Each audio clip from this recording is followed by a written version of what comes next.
mais uma vez juntos aqui com o som da vocação. O nosso abraço, a nossa prece e a nossa gratidão a você que nos acompanha. Meu querido jovem, quanta riqueza existe em viver a vocação certa.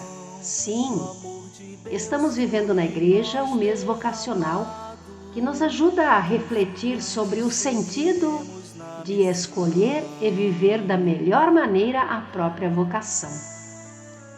Você, como jovem, é chamado, é chamada a colocar à disposição do reino as suas alegrias, as suas qualidades. Sim, pois Cristo vive e Ele é a nossa esperança e a mais bela juventude deste mundo. Tudo o que Ele toca se torna jovem, se torna novo, se enche de vida. Lembra dessas palavras? Sim, do nosso querido e saudoso Papa Francisco.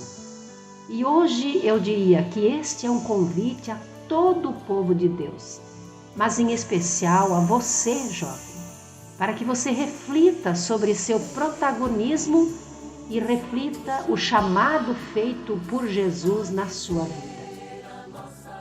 Lá no Evangelho de Mateus, Jesus nos diz: vós sois a luz do mundo. Não se pode esconder uma cidade situada sobre uma montanha, nem se acende uma luz para colocá-la debaixo do alqueire, mas sim para colocá-la sobre o candeeiro, a fim de que brilhe a todos os que estão em casa.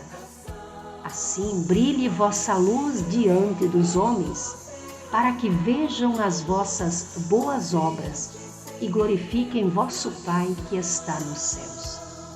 Lindíssima estas palavras de Jesus, e este convite com certeza vai direto ao nosso coração.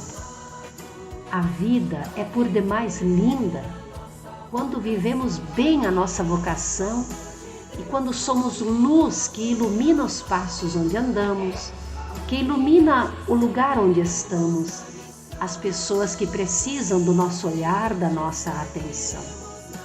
Querido jovem, querida jovem, não esconda a luz que és, não apague o brilho que está em você.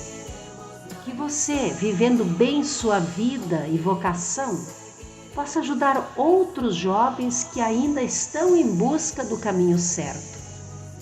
E nós podemos te ajudar a clarear suas dúvidas. Sim, somos as irmãs pastorinhas. Estamos bem perto de você e queremos com você ajudar a Jesus a cuidar da vida. Graça e paz.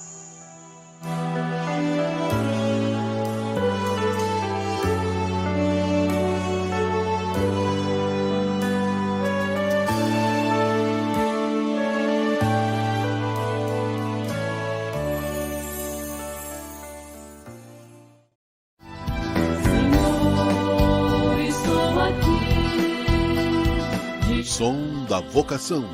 Apresentação: Irmã Eunice Grespan.